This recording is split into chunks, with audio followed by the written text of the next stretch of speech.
As you can see, we've got our fence up.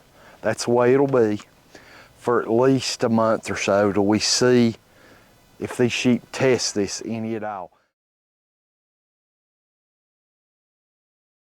And on the 8th day, God looked down on his planned paradise and said, I need a caretaker. So God made a farmer. Howdy folks, I'm Darren. Welcome to 8th Day Chronicles here at Cross Timbers Farm. Glad to have you with us on this beautiful day. Even though it's been raining all morning and it's foggy and it's cold and we're expecting more rain later on this evening, it's still a beautiful day. This is the day the Lord's made. Let's rejoice and be glad in it. We are out here in our front pasture, which includes the test plot, and you can see I've got a polytwine rotational grazing reel in my hand. And I'm fixing to test run our rotational grazing setup. Years since I've used this equipment. And I want to set it up and make sure that everything is good to go before we turn animals into it. Learned some things doing that a couple of years ago with those goat herds.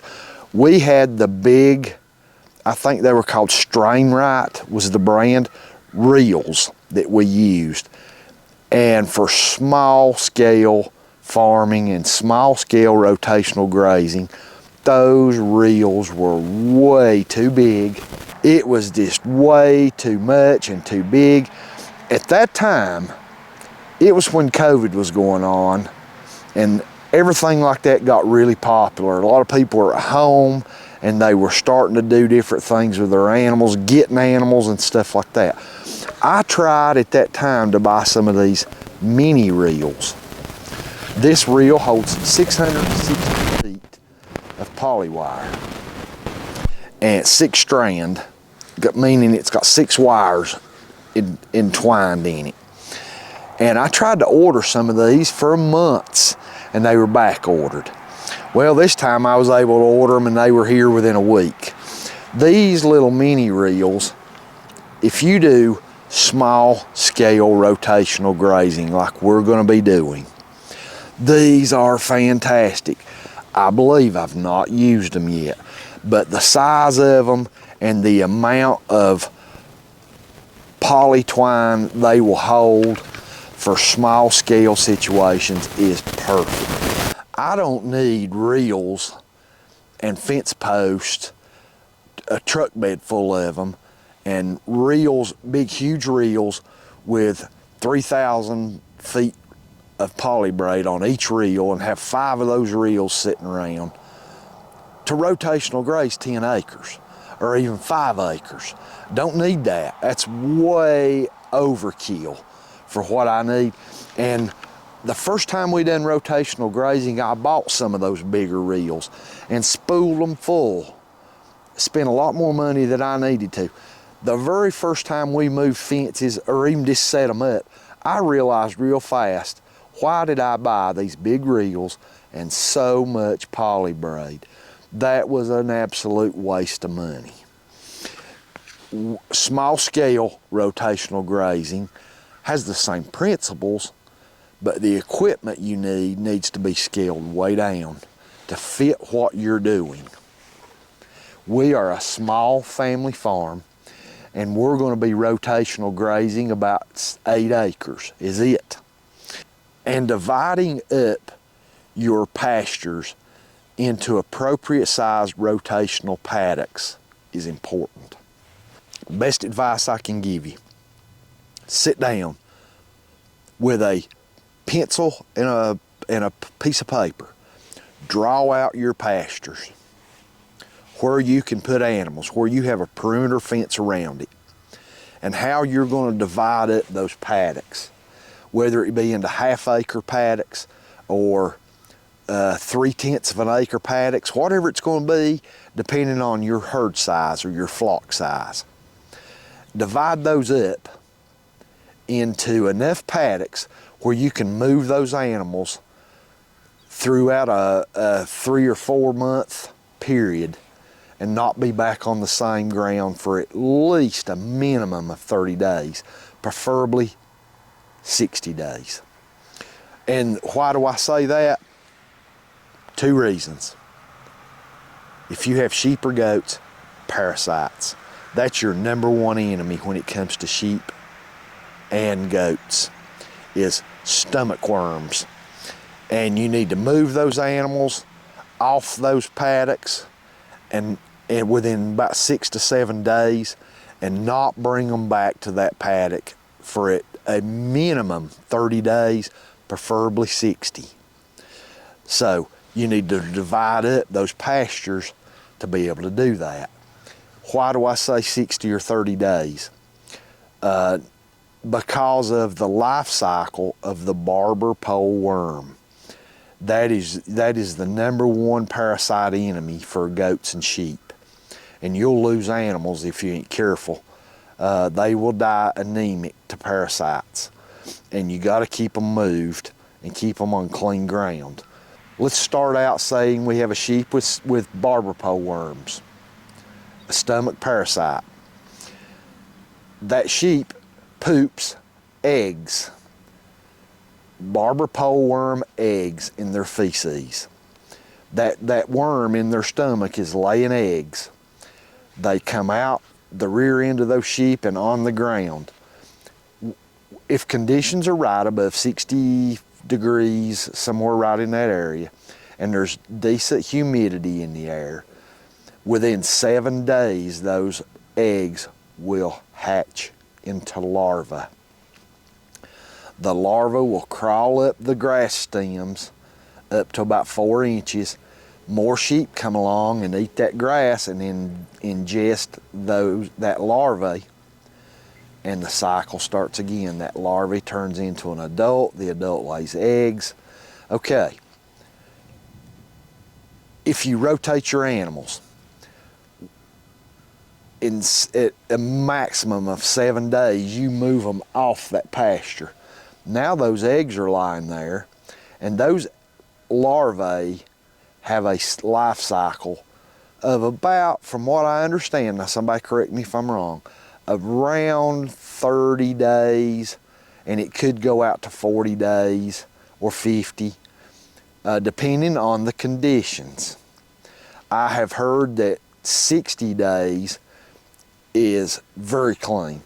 Once that larvae hatches, it has around 30, 35 days, something 40 days to get re-ingested by an animal to keep the life cycle going. After about 35 days or so, somewhere in that area, if those larvae are not ingested back into an animal's stomach, they will die. So there's a time limit. You move them off that, those eggs are there. Now those eggs will stay in that area, that larvae, and have no animals to consume them, as in sheep and goats. Barber pole worms are very animal specific. Barber pole worms out of a sheep will not infect a horse. They will not infect cattle. They will not infect nothing but sheep and goats. Move those animals within 6 days off that paddock into another. Don't come back to that paddock for a minimum of 30 days. You have just upped your chances of your animals being healthy and with no huge parasite loads tremendously. Rotational grazing. That is, besides chemical dewormers, that is the best preventative that I know of, is rotational grazing. Graze those animals on that field 7 days max, move them preferably within 6 to a new paddock. Let that paddock rest for a minimum of 30 days. I would suggest a minimum of 40 days. And then you could move them back. Okay, reason number 2 is your grass. Let those animals graze that for 6 days, get them off of it. That grass has a minimum of 30 to 60 days, anywhere in between, to regrow, to start the growth period back before any more animals can even think about grazing on it. It's a win-win. This is a win-win. Even if I was not concerned about parasites, let's just imagine that sheep were a miracle animal and could not get infected with any kind of parasites. The benefits of rotational grazing and moving it off your grass and letting that grass recover and grow and letting the manure and pee and poop and everything start doing its job into the soil is worth rotational grazing alone, even if you discount parasites. But parasites is ultra important for moving it. All right, we're gonna set up our rotational grazing, just temporary. We're gonna run our fence just to see how it goes. Then we're gonna bring out a fence voltage tester, and we're gonna test our poly wire and see how hot it is. Make sure everything is running like a well-oiled machine before we bring animals here. So it may start raining again in a little while. Let's get at it. This is where we're gonna start. And you can see right here we have a 6-inch post, fence post.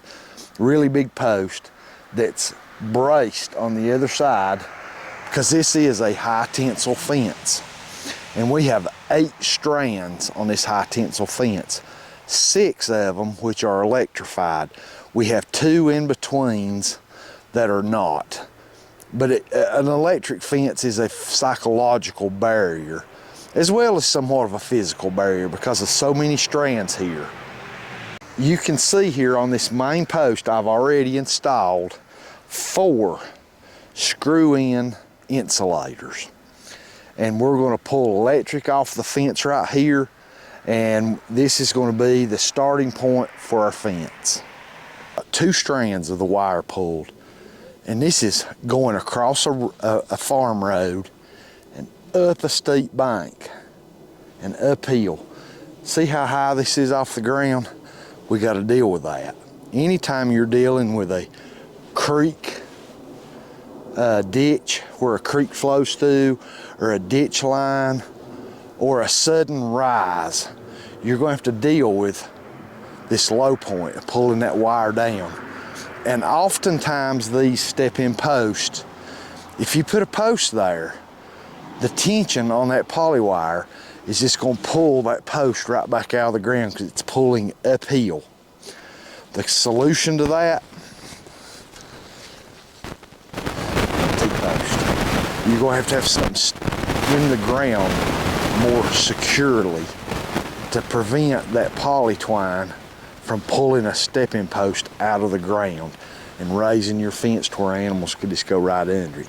You got to have something to keep it pulled down to the ground, and that's where a T-post will come in. The only T-post we will have to use. If you have creek crossings, you may have to use multiple T-posts, one right in the middle to keep it pulled down. Or if you're going up a bank like we are, here in this valley at the bottom to keep the twine pulled down. All right, our first step-in post will be about right here. I like to keep the first one fairly close. Just like that. Now we're going to have to install a T-post. Right here, where this is so high off the ground, if we put one of those step-in posts right here, the tension on this pulling up is just going to pull that step-in post out of the ground. And it'll never hold, especially if you get a lot of rain and the ground gets soft. It's just going to come right up, back up out of the ground. We have a 5-foot T-post with 4 insulators on it. And these are the wraparound. Ken Cove made these for years. I'm not sure they still make them. But we have insulators, and right here we are going to go on the other side of the fence, and we are going to install a T-post right here.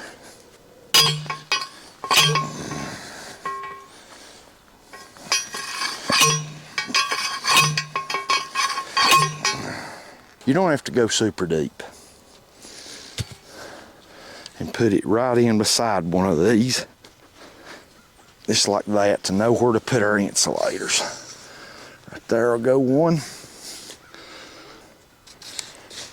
Here will go one. Here. And the last one right down here. Just like that.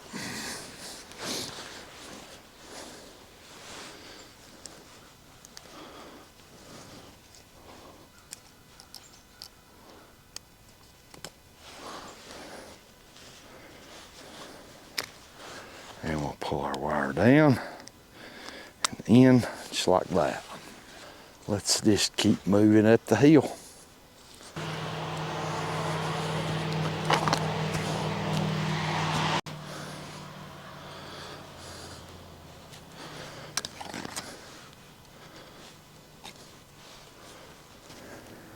There's our uphill climb. Now we'll be going up through the field where the test plot is.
We've got our rotational fence in it.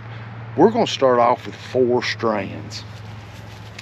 That's what we ran for goats for a while, and then eventually with goats we dropped to 3 strands, and it kept them in for.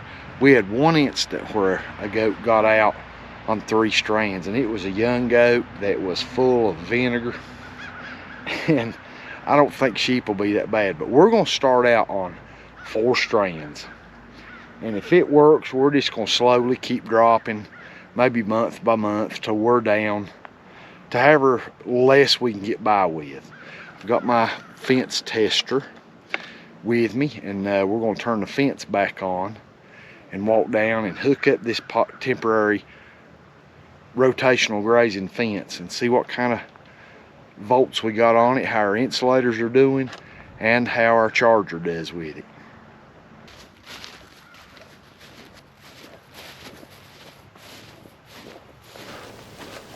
Our fence is set up, and all we have to do now, I've tested it and it's cold.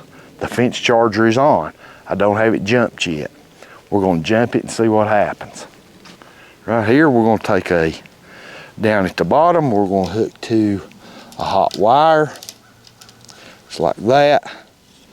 And we're going to hook to, it don't really matter, just one of them on that first reel. Okay. Same thing on the top. We're just going to hook one wire and one jumper. All right, Let's check our voltage. 650 or 6.5 kilovolts, 7,000 volts. All right, we are good. That fence is hot. As you can see, we've got our fence up. That's the way it'll be for at least a month or so till we see if these sheep test this any at all. And here's one of the kickers. These sheep, these 4 ewes we're bringing home, are not accustomed to an electric fence. They have been in a wove wire fence their whole life, and they're not used to electric. So, that being said, we're going to leave 4 strands for a little while to see how they respect it. I'm sure they're going to touch it with their nose or investigate it and get bumped, and hopefully when you have a goat or something like that, to first time ever testing a fence, when they touch it, you hope they don't, their instinct isn't to leap through it, to think something's got them, that they jump back. And that's one of the keys. If they find out they can just bullheadedly go right through it, that's hard to ever stop. So you hope that you can watch them closely and see them be curious about it and lean out and touch it with their nose or their mouth, and when it shocks them, they jump backwards, like, ooh, I'm getting away from that. So you can see 4 strands works really good.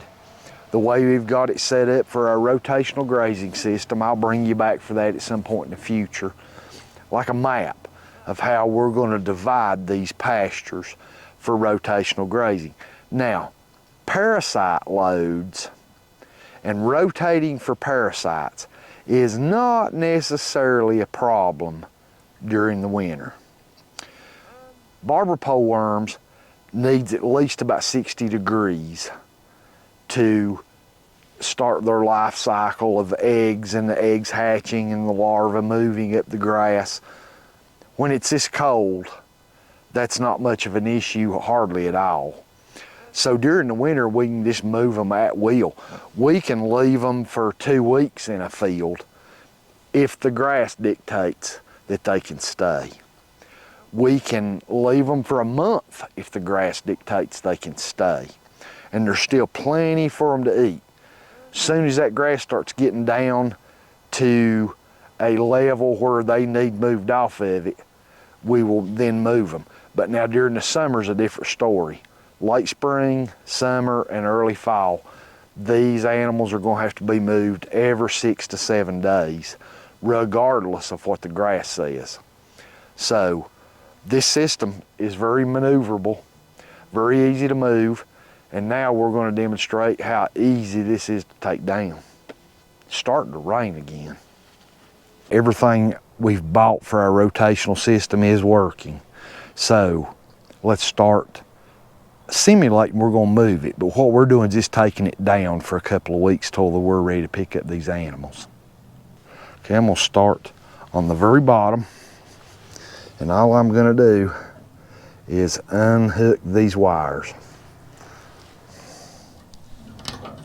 Just like that, okay? And then we're going to go to the top. Okay, that's down. Now we're just going to keep moving along and unhooking. Pretty simple. Now we just simply take our jumper leads off and start reeling.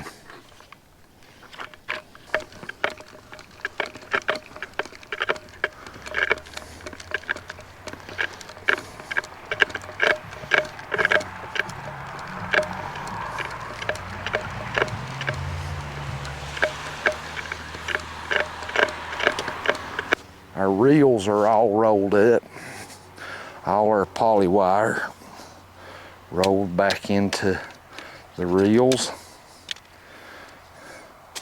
We've had some decent rain today. We needed it. It's getting dry.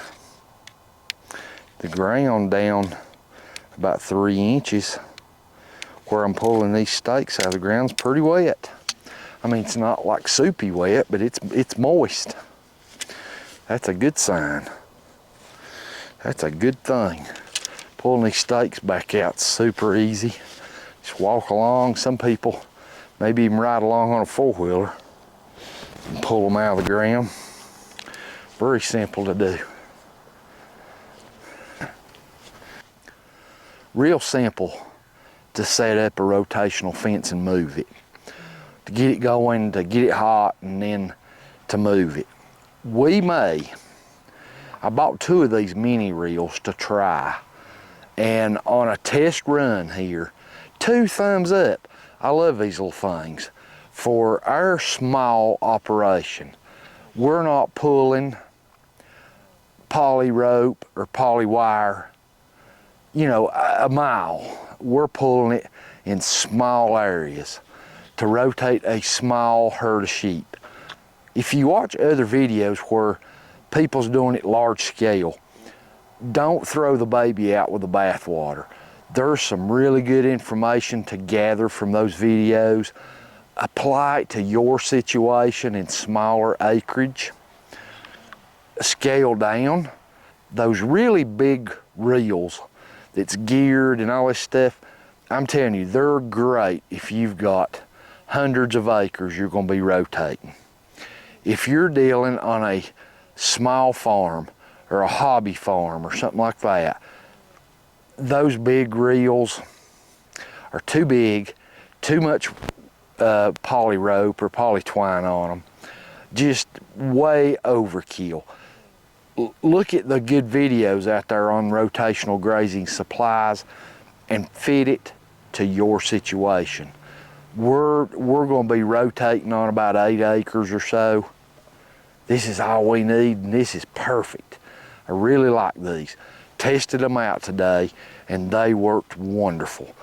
Probably end up ordering about 2 more of these because they're not that expensive.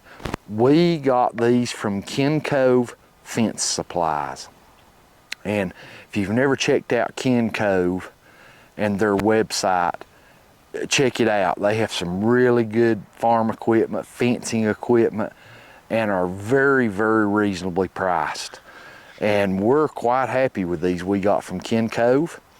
And I bought 2 to start out with, and we'll probably buy 2 more so we can leave that fence up while we put up another fence, and then take that one down while we move the animals into another one. That way you're not taking a fence down, the animals just going everywhere. We'll probably order 2 more of these loaded reels and some more fence step-in posts, and we'll be ready to go. We'll set up the other paddock before we ever take the one down and move the animals. So these work great. And rotational grazing is going to be so good for our farm. One of the main reasons is Hurricane Helene washed away so much nutrients and micronutrients and microbial life out of our topsoil. It was unreal. I got out one day and kind of dug around in different fields, and the micro life that was there before the storm was basically gone. I mean, when you get 30 plus inches of rain and you've got a creek running through the middle of your fields because the soil is so saturated and it just washes downhill. We live in the mountains and nowhere hardly is level. Water's going to run off, and with that runoff it takes soil nutrients with it, and micronutrients and microbial life, and the bacteria, the good bacteria that your soil needs, was gone. And having animals back on our farm will help tremendously. Now, last year we put a lot of fertilizer down, a lot of urea and a lot of triple 19 and lime to try to build that soil nutrients and micronutrients and to get the microbial life going again back. But nothing will do it as good as having livestock on it. And so that's going to be so good for our pastures and our hay fields. We're going to put these sheep on these hay fields all winter and let them do their thing. Just not, when I say all winter, we'll gauge how much they've ate it down, and if they get to eating it down too much, we'll move them, because we don't have to worry much about parasites this time of year. So we'll let them on these hay fields and let them do their thing until it's time to move them when the grass says so. And I think next year, come hay season, we're going to get some better cuttings than we've had in years. I think our rotational grazing equipment's going to fit our small scale operation just perfect. And if you are considering rotational grazing on a small scale farm like we are, doing research on it, there's not a lot of information out there on YouTube and different places about small scale. Now there's some, but it seems like most of the popular channels that deal with rotational grazing are large operations, hundreds and hundreds of acres. And when you're talking about moving your livestock, whether it be goats or sheep, onto different pasture during the summers for parasite preventative, which it's ultra important. When you scale it down to whether your farm's 3 acres or 5 acres or 10 or 20, that's a whole different ball game than moving on 300, 500, 1,000 acres. It's just a lot different. And there's some real good information to garner from those large operations that move in rotational grazing. Don't throw the baby out with the bathwater. There's some really good information you can glean there, but bear in mind, it's not the same a lot of times when it comes to the equipment especially. Equipment that you see that's so popular on a few channels don't work here. It just don't. Can it work? Yes. Is it convenient? No. I've done it. I've used those big reels. I've used those square posts. I've used a lot of different stuff, and it become a hassle in a way with so big reels and stuff for larger acreage. Number one, to keep the parasite load down during the summer, and number two, to let your grass and your soil recoup and regrow. Let that poop and pee on those pastures do their thing. Get them off of it and let it go to work. Also, you're keeping your livestock healthy from keeping them out of that larvae from the barber pole worm. Scale it down to fit your needs. Those great big reels, like I said, and larger equipment where you got big fence chargers, 30 plus joules. The highest joule charger we have, I think, is our Power Wizard, and it's, I think, maybe 8 joule. And it's more than enough to do our fenced areas, which is about 8 acres.